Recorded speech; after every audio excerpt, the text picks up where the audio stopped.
the hold the US has on the petrodollar is unwinding years ahead of what was anticipated. This will destroy the unbacked paper markets for gold and silver. They now have to keep printing or we crash. We've got this ticking time bomb. Talking gold with the one and only Andrew Maguire. Welcome to Live from the Vault. Welcome to Live from the Vault. My name is Shane Morand, and I will be your host for this week's episode. From the entire Live from the Vault team worldwide, we thank you. And as you can imagine, the community keeps growing more and more every week, and we thank you again for your continued support. And there is a lot to talk about during these historic times, and Andrew Maguire is in the house, and we'll be talking gold. This is going to be an amazing episode, I can assure you, so fasten your seatbelts. Of course, Live from the Vault gives you access to information and inside scoops that you just can't get anywhere else, and so we're glad you're here. But this episode is no exception. And just before we get to talking gold with Andrew Maguire, remember, hit that like and share. And why is that? Because it really helps the channel for us to reach more people. So smash that subscribe button. And again, like I said, it really helps us reach more and more people on these very, very important topics during this time. And then if you want, you can click that bell there that you see. And if you'd like to be notified in real time as these episodes go live. So with that, let's head over to the UK and talking gold with the one and only Andrew Maguire. Now, Andrew, we usually start off with a review of what's happened in the gold and silver markets since our last market update 2 weeks ago. In fact, this episode is being recorded right now, the very day that geopolitics between Russia and Ukraine has escalated, driving the gold and silver prices higher. Can you just run through these fast-changing dynamics and what it means? Yeah, great to be with you again, Shane. Yeah, absolutely. This is pretty wild stuff going on here. Even the analysts at Bloomberg and places like that, literally the mainstream media is confused as to what's going on, especially in the commodity market. So let's start, and obviously we'll look at gold, we'll look at silver. Let's start with the short term, and then look at what it really means for the price of gold and silver over the medium and long term. Look, we're going to continue, much like today here, we're going to continue to expect really heightened volatility driven by intraday ebbs and flows of Russia, Ukraine escalations, de-escalations. I mean, the narratives just cannot always be trusted, but notable information coming to light through this volatility is first-hand feedback from our very well-connected liquidity providers. As you know, we're very close to the wholesale market. And these liquidity providers have strong ties to all the global markets. And that includes the Russian central bank, which has been buying every single ounce of available physical gold, cleaning out immediate as well as forward purchasing all local Russian supply deep into all of 2022. So not only does this keep Russian producers busy, but it telegraphs that Russia's intentions for employing physical gold, especially in a time of sanctions. Now, these reports that the Russian central bank would recommence gold purchases on Monday the 28th was published by Reuters, but they didn't go into the scale of these gold purchases. And while this information has 100% been verified by our own liquidity providers, it is no surprise. If you remember, back in a previous episode, back in January, I think it was, certainly was a couple of months ago, that the Russian central bank had not just banned all gold exports, which was the case before, but they were also banning all scrap gold exports. We made a huge deal of that because we said they were really, essentially, they were telegraphing something there. And really what we're finding out is they were readying their war chest in anticipation of sanctions, which we couldn't have known at the time. But certainly it was very, very strange that when they was withdrawing even scrap gold exports. Now, it's clear now that the Russian central bank gold accumulation policy, which has openly been underway for quite some time, was being stealthily accelerated. Now, obviously, this beggars the question why. I mean, that's what we get all the time. So, but much like China, Russia's physical gold reserves are assessed to actually be multiples more than what is officially disclosed. Now, both Russia and China will choose their moment to disclose these aggregated holdings. Now, they will announce these holdings when they employ the nuclear option of replacing the petrodollar, which is settling vast Russian oil reserves for physical gold. Now, sanctions have put what was probably a 5 and a 10-year plan right on the front burner. And this is what I think is our main focus here. This is definitely a huge deal. Now, look, obviously, while our hearts go out to everyone unfortunate to be caught up in the misery of a hot war, I do honestly feel that, it's the official narrative around the blowback effect of these sanctions are having on the West that are deliberately watered down is really what we're focusing on. So we note the mainstream news services, they're glossing over the real reason gold is rising in price. I mean, listen to Bloomberg, they talk about every other commodity. Rarely do they mention gold. Or if they do, it's in passing. But completely contra to recent speculation perpetuated by news services such as Bloomberg themselves. And I saw this interview with BlackRock chairman following gold rising above 1900. Black was spinning the idea that Russia may have to sell gold and flood the market. Hey, nice try, boys. But our liquidity providers confirm that Russia has been categorically not been selling any gold. And even before the LBMA cut Russian refiners off the good delivery list, other than for refining purposes, no physical ounces were leaving Russia anyway. In fact, it's more likely that Russia and China are in a position to move to this nuclear option of pricing oil for gold. Now, historically, every single effort to undermine the petrodollar exorbitant hegemony privilege, it did not end well for the countries trying it. However, Russia, China, they're nuclear powers, so can only be sanctioned, not invaded. But the irony, this is the irony, is that these sanctions play right in to an own goal of undermining the petrodollar. Now, directly exchanging physical gold for physical oil will force the paper gold credit market to allocate those positions into physical, which will destroy the paper gold market and revalue physical and paper gold, because it cannot diverge, significantly higher. Now, all the gold-rich BRICS countries would be very, very happy to import Russian oil benchmarked to a significantly higher gold price.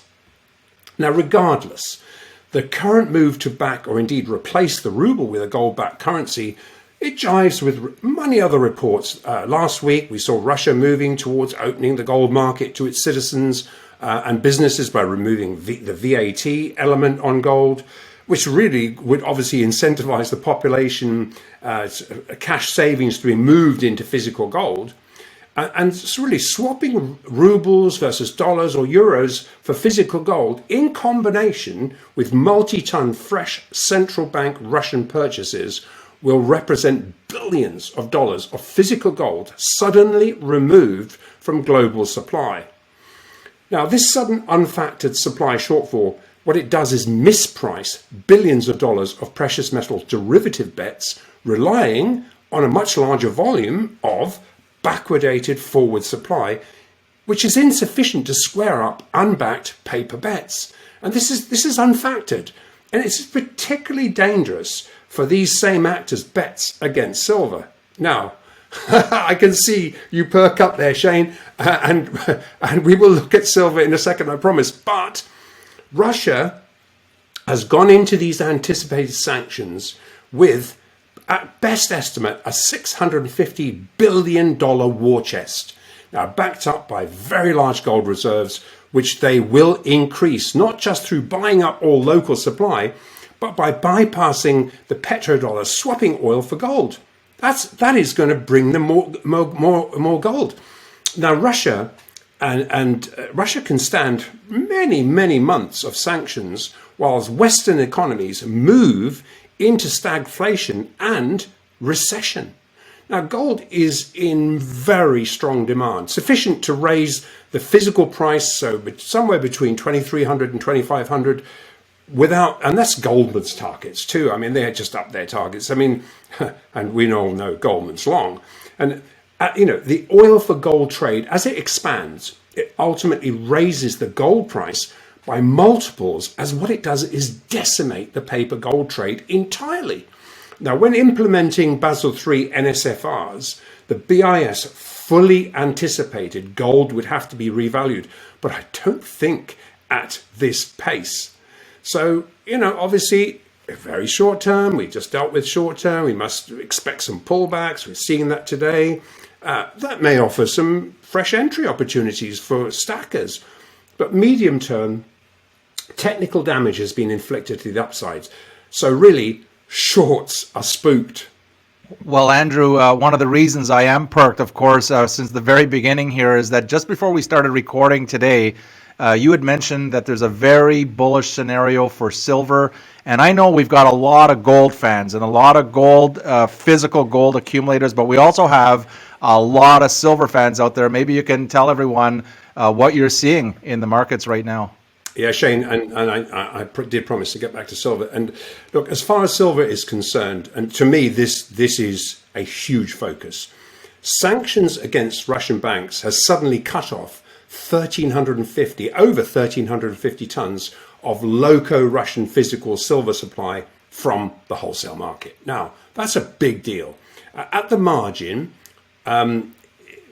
it is a big deal anyway, because it is traded on the margin. So in particular, now we know that Standard Chartered, that is a COMEX, an LBMA market-making bank, has very large banking and refiner presence in Russia, as do other banks. But specifically, this is a huge bank. Now, yet to be fulfilled refiner orders that were being counted on for fulfillment as far forward as September 2022 are sanctioned and will not be forthcoming.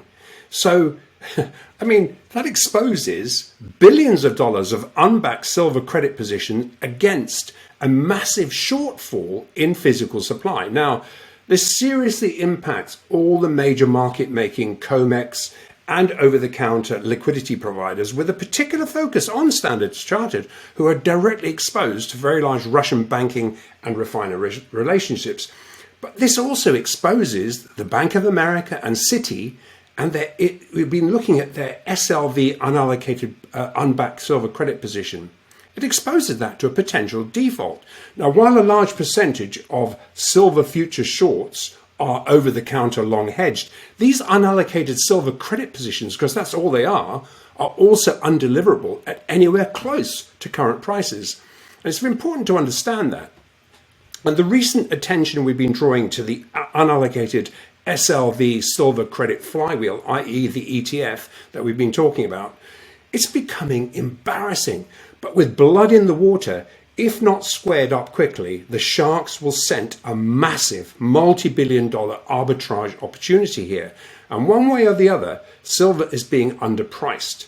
Now, yesterday, and now we are recording this on Wednesday, we evidenced a concerted efforts by shorts to pit close silver below a very important technical inflection level. It was 26,225. Now, I just see for the moment here, they have just really tried to take it again, and it just took a better bounce there. So this has so far failed. There may be more attempts, but this is in protection of a very large trade. Now, what it does is place recently added bearish silver bets averaging at about, we've talked about this before, around $23.80 is where their sweet spot was. Anything above that, and we're talking a lot of futures contracts here, although they're hedged by the over-the-counter market, are still undeliverable. It puts them into jeopardy, triggering a steady volume of margin calls on very large short positions. Now, we saw this yesterday, and we can see a scramble to defend these positions now. But as we've previously assessed, while these bets are so-called hedged in the over-the-counter market, these spot longs are undeliverable, unbacked silver credit positions. And it's spooking liquidity providers who have raised the EFP spread. And if you remember, this is that conduit that blew up in March 2020, where basically you've got the futures price and you've got the spot price. And when we see this spread widen to as much as 65 cents again today, as margin calls started to bite, there is no doubt these bets are deeply, deeply underwater. And the unfactored short squeeze places both the lessor and the lessee of these bets in a position where they will seek to exit these liabilities either on dips, which we're seeing now, or into rises into a red hot commodity sector. Now, with every Western country except Dubai and China now on the list of enemy countries, as Russia have put it, absolutely all of the 1,350 tons of Russian silver supply is completely cut off. Now, this comes on the back of China now locking down all domestic silver supply, as well as actively accumulating Russian silver and all commodities to build stockpiles. It makes sense, absolutely. And while 1,350 tons may only be about, let's say, 6% of total global supply, at the margin, this exposes massive derivative bets to be repriced and short covered. And that changes the dynamics, and as best estimate as possible, it's effectively cutting global supply by about 20% in real terms. Now, institutional silver shorts have never factored in these events are going to want, and they're going to want to exit. They just didn't see this coming. They're going to want to exit the paper market shorts, as the COMEX EFPs that we've just described will be increasingly sourced for delivery. So currently, COMEX is trying to protect COMEX by expanding these EFP spreads to a massive 65 cents. What's that, $3,200 a contract? I mean, in spread, this is telegraphing a major issue. This is already arbitrable. And what happens if this rises to, this could rise to several dollars. Just think about that, what the impact of that would be. Just recall what happened when spot gold longs were turned on for delivery in March 2020. These EFP spreads expanded to $100 per ounce as these spot longs raced to cover their offsetting COMEX shorts. Again, we were talking back then of an unbacked gold market, physical gold market in the over-the-counter markets, versus an unbacked COMEX short. Now, since then, Basel III has kicked in, but really, and silver is still exposed to the similar thing. But to really add validation to these yet unreported physical supply shortages, completely out of the blue, last Wednesday, we started getting blanket orders asking us to provide and lock in. We want recurring monthly tonnage tranches of silver as soon as possible at market. I mean, whatever that means. To actually secure it, it's virtually impossible at current prices, that is. So at market is going to raise that price.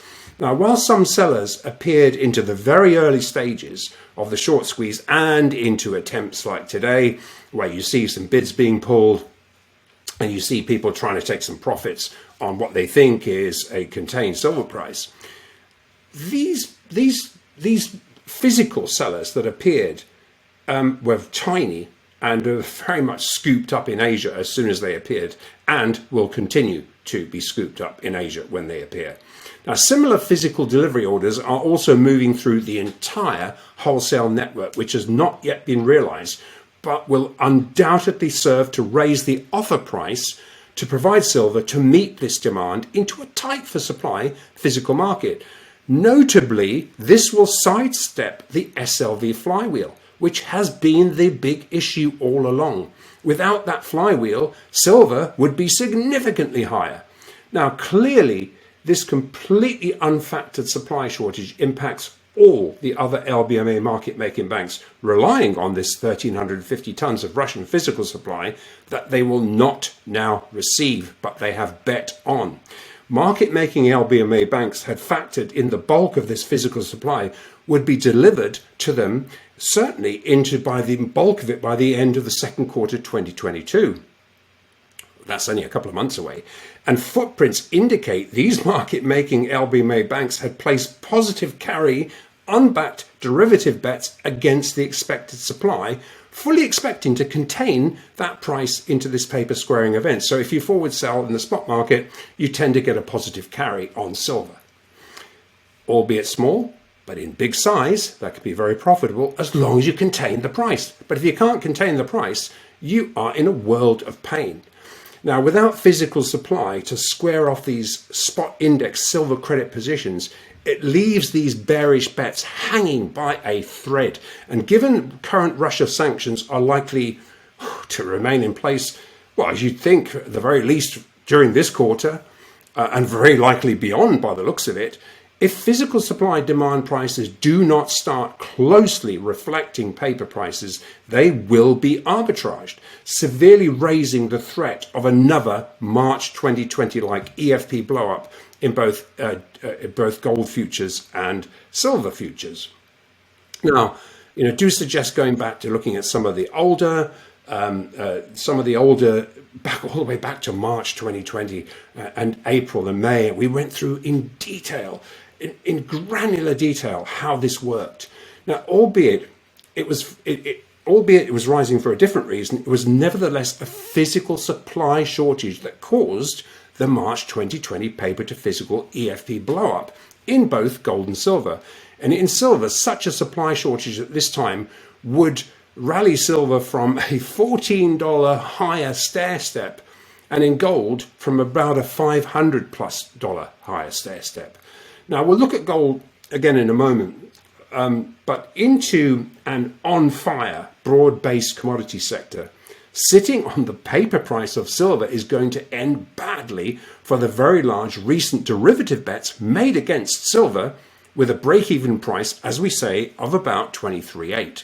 Now, I'm not suggesting that on the scale of the 24-hour, 250% rise in nickel on that short squeeze and the LME margin extensions and essential defaults but extensions.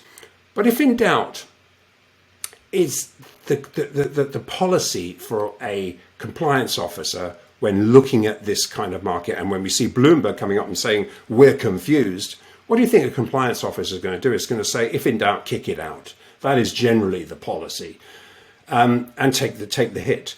Now, we see the entire unbacked, unallocated gold COMEX EFP to SLV silver credit position to be turned on its head. Now, with such a shortage of physical and with SLV undeliverable, COMEX EFPs hitting the spot FX market priced below real supply demand prices will largely sidestep SLV so that people can actually get physical delivery, forcing liquidity providers holding the long spot gold short dollar credit position to convert these long foreign exchange positions into physical at market, potentially forcing a similar March 2020-like EFP blowup. Now, bear in mind, the last time silver hit an unfactored supply shortage, it tripped off massive at-the-margin short bets and literally creamed them and rallied silver about 18 bucks before an actionable pullback. So it was really the billions of dollars of wrong-footed bearish derivative bets that drove the last short squeeze. And despite the fact that SLV, this what I think is a completely criminal organization, when you see orders for silver coming in, and even BlackRock's admission back in February 2021, where we say, well, we're just not going to allocate these positions because we can't get the physical. Oh, no, at that price you couldn't. But by refusing to get them, what are you doing? You're containing the price. So to me, I think that's a criminal organization. And despite the fact that they were able to flywheel and dilute a large percentage of the COMEX-centric bets, they still hit 30 bucks from bearish bets made at 12 bucks. Now, the scale of bearish derivative bets is even larger now. And this shortfall could easily drive a similar short squeeze into the $40 per ounce area. Now, while it's absolutely clear now that at a minimum, the Bank of America and Citi are in a world of pain on recent short additions to silver. Now, following Citi getting stopped out of their oil short position, I think last Monday, not this Monday, last Monday, we see the paper-driven dips here to be just really a failing desperation attempt to rescue a bleeding OPEX short position, which in excess of $26 is going to cause a problem. But given our first-hand news of tight supply, extremely strong demand into an on-fire commodity market, we would anticipate these shorts to ultimately fold and a coiled silver market to move substantially higher. Now, bearing in mind that silver is benefiting from a broad-based commodity rally, and at best estimate, the maximum pain point for the recent added silver shorts would be a pit close at 26,225, which we got yesterday. Today will be, and by the time you see this on Friday, we'll see where we are. But one way or the other, we see this as a major technical inflection point and could trigger sufficient margin calls to force a similar March 2020-like short squeeze. All right. Well, I'm positive that everyone in our silver community is fired up, and this is incredible. But based on what you just said about silver, it triggered two questions, Andrew, and I'll take them one at a time, because where does this leave gold is the first question. Yeah. Okay. Well, let's put Russian bullish drivers aside. We've talked about those, and medium term, this is huge for gold. But looking at gold, again, the March 2020 physical shortages illustrated how the paper market operates at the margin. And it only took the unfactored Swiss European refiner shortages, which were COVID related at that time, into very strong physical demand that caused the GLD ETF to fracture and the EFPs to expand and to as high. And remember, we saw gold EFP, I just mentioned, $100 an ounce per ounce difference between somebody scrambling to unload a long gold position, which they were being asked for delivery on, to cover it on the COMEX. Suddenly it was bid only. And of course they were creamed. And this came very close actually to bankrupting the entire daisy chain of LBMA taxpayer backed first tier and second tier liquidity providers. Now, while officials bailed out the first-tier banks back in March 2020, we went through this in a lot of detail, the second-tier liquidity providers lost millions and actually exited this space shortly after March 2020. So while a large percentage of gold and silver future shorts are over-the-counter long-hedged, when spun inside the GLD and SLV flywheels, which we have been focusing unwanted attention on week after week after week, these unallocated gold and silver credit positions are equally undeliverable. The blowback on these positions comes from the resulting price dilution being crystallized and arbitraged outside the casino in the deliverable spot foreign exchange gold and silver markets. So backwardations, as we know what a backwardation is when the price when you see the price of the futures market far cheaper than the price of the futures market. Backwardations will be arbitraged, or the exchange for physical conduit will force liquidity providers to deliver on the longs they are hedging on the COMEX. Now, this didn't work out very well for them last time and was one of the primary reasons that Basel III and SFR standards were implemented. So, Andrew, I am not aware of anyone who's been tracking the effects of Basel III longer than you. You were probably the first to talk about it. Many of others have come, but you've been really tracking the effects that Basel III is having on the paper to physical market over a year now, at least. And so maybe you can update our community on where are we at this point with this. Yeah, Shane, and that's good, because this is so important, and many people disillusioned because they didn't see an overnight spike. Now, we've determined though that Basel III has forced all the LBMA first and second tier banks and market making liquidity providers to be NSFR compliant. This is a huge deal.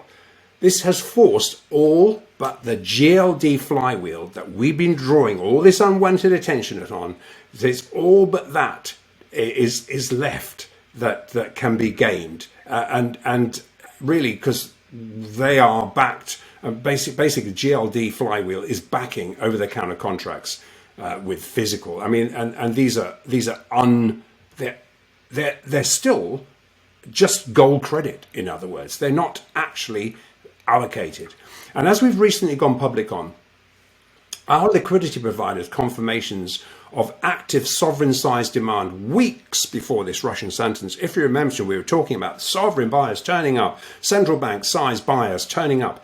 It also jives with our first-hand information over 3 weeks ago that the first-tier LBMA market-making bank Goldman Sachs had squared off all their unallocated gold market credit risk and moved Basel III compliant.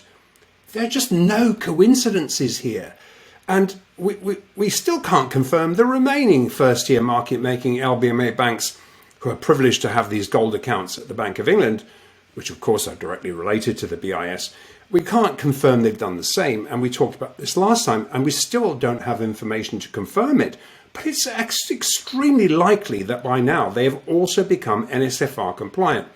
And this over-the-counter market compliance is increasingly limits their collusive leasing or naked short-selling activities to what can be really EFP'd out of the COMEX into the GLD ETF, where it can still be parked as unallocated gold credit position for now.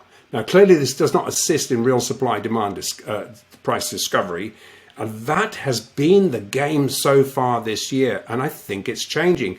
Flywheeling unallocated, as yet unbacked EFP gold credit position into and out of the gold ETF is where the remaining BIS swaps are being churned until they are squared. And we talked about this last time. However, the whole point of Basel III and gold is to eliminate paper market risk. But the BIS realizes this will discover a higher gold price into which they are gearing up. Russia oil to gold move will accelerate a gold market revaluation. And let's look at what we think is the bigger plan here, because the first thing to note is that Russia has been preparing for sanction years ahead of the move to annex Ukraine. It's pretty darn obvious. They did not go into this blindly. And as far as silver is concerned, while not yet NSFR compliant, all commodities are posing a risk that would pose a risk to the balance sheet of the same too big to fail taxpayer supported banks will have to become compliant. And with the silver position now severely offside, good God, topping out at 80 to 1 recently, still in the high 70s. I mean, much like Citi had to short cover their short oil position, so will they and the Bank of America to have to short cover the portion of their bets that are not directly hedged with physical. And that's a big chunk of it.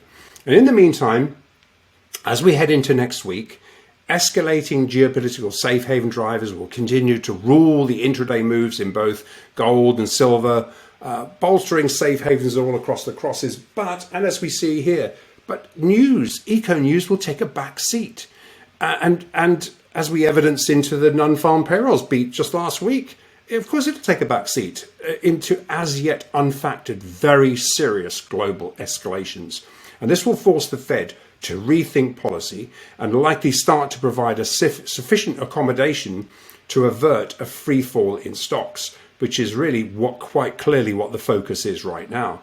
So really, if summing it all up, all commodities are in strong demand and will ultimately force the large silver bets to capitulate. Gold is in strong. I can't underscore how strong this sovereign and central bank demand is, and which will assist in bypassing the only remaining non-Basel III compliant GLD flywheel. Now, blowbacks from current position sanctions have still not impacted the global crosses, severely impacting growth projections in Europe, Asia and the US. And this is going to force policymakers desperate to prop up a very fragile global stock market to rethink their hawkish rate hike stance. So you suddenly see a risk on move and you wonder what's going on. Well, there's an undercurrent right there. This is the perfect setup, though, for a gold and silver price revaluation. And likely we see this before the end of this quarter. And while the US may attempt to ban gold ownership to protect the petrodollar, we see the BIS taking the opposite stance. And when it comes to gold, Europe and the US are on completely separate paths. We talked about this before, and they are definitely on separate paths. And while we may evidence short-term pullbacks on the ebbs and flows of geopolitical escalations, de-escalations, historical bear paper market technicals have been broken to the upside. You cannot exclude that. And the paper market discount will be arbitrage. So when they try and cover these positions and the price gets too low, it will be jumped on. And each day the price holds inside the very bullish fresh physically driven ranges, sovereign demand and central bank bids will stair-step higher to forge strong support. And there's one thing perhaps to take away here. It is to grab as much physical gold and silver as you can. The hold the US has on the petrodollar is unwinding years ahead of what was anticipated. This will destroy the unbacked paper markets for gold and silver, and a real supply-demand price will finally emerge. Do you know what it is? I don't, but it's a hell of a lot higher, guys. Thank you, Andrew Maguire. I said at the beginning of the show, you cannot get this information anywhere else. We've got Andrew Maguire talking gold. And remember, buy physical and understand the difference between what Andy affectionately calls the casino paper gold and silver markets and the actual physical gold and silver markets. They're not the same.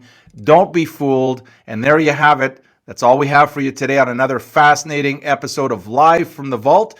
And remember, please help spread the word about this channel by liking, by sharing, and by subscribing. Click that bell if you want to be notified as each episode goes live. Don't miss it. Pass it on. And with that, we'll see you next time here on Live from the Vault. See you then.